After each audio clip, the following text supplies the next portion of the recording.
ఏపీలో ప్రభుత్వాలు గత కొన్నాళ్లుగా రాష్ట్రంలోని వివిధ శాఖల్లో పనిచేస్తున్న ఉద్యోగులు, పెన్షనర్లకు కలిపి 35,000 కోట్ల బకాయిలు పెట్టాయి. ఇందులో డీఏ, పీఎస్సీ, జీఎల్ఐతో పాటు ఇతర బకాయిలు కూడా ఉన్నాయి. వీటిని చెల్లించాలని ఉద్యోగులు పదే పదే కోరుచున్నా, ఉద్యమాలు చేస్తున్నా, పండగలు వచ్చిపోతున్నా ప్రభుత్వాల్లో కదలిక మాత్రం ఉండట్లేదు. గతంలో వైఎస్ఆర్సీపీ హయాంలో, ఇప్పుడు కూటమి సర్కార్ హయాంలోనూ ఇదే పరిస్థితి. దీంతో ఉద్యోగుల్లో అంతర్మదనం మొదలైనట్లు తెలుస్తుంది. ఇక రాష్ట్ర ప్రభుత్వం తమకు చెల్లించాల్సిన వేల కోట్ల బకాయిలన్నీ పదే పదే అడిగే పరిస్థితి, వాటి కోసం ఉద్యమాలు చేసే పరిస్థితి లేకపోవడంతో ఉద్యోగులు చేసేది లేక ఓ నిర్ణయానికి వచ్చారు. ఈ మేరకు ప్రభుత్వానికి కీలక ప్రతిపాదన ఇచ్చారు.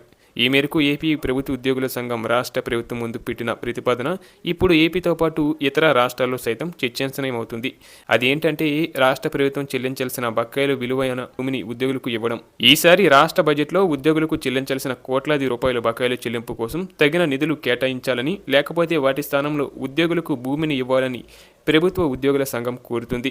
ఈ మేరకు సంఘం అధ్యక్షుడు కేఆర్ సూర్యనారాయణ, కార్యదర్శి రమేష్ కుమార్, రాష్ట్ర ప్రభుత్వ ప్రధాన కార్యదర్శి విజయానంద్, ఆర్థిక శాఖ మంత్రి పయ్యవుల కేశవ్కు ప్రతిపాదనలు ఇచ్చారు.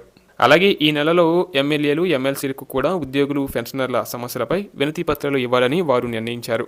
ఉద్యోగ, ఉపాధ్యాయ పెన్షనర్లకు చెల్లించాల్సిన బాకీలు 35,000 కోట్లకు చేరుకున్నాయని, వీటిని చెల్లించలేని పరిస్థితుల్లో రాష్ట్ర ప్రభుత్వం ఉన్నందున వాటి స్థానంలో భూమిని ఇవ్వాలని ప్రతిపాదించినట్లు ప్రభుత్వ ఉద్యోగ సంఘం నేతలు చెబుతున్నారు. దీంతో పాటు వెంటనే పీఆర్సీని కూడా నియమించాలని కూడా వారు కోరుచున్నారు.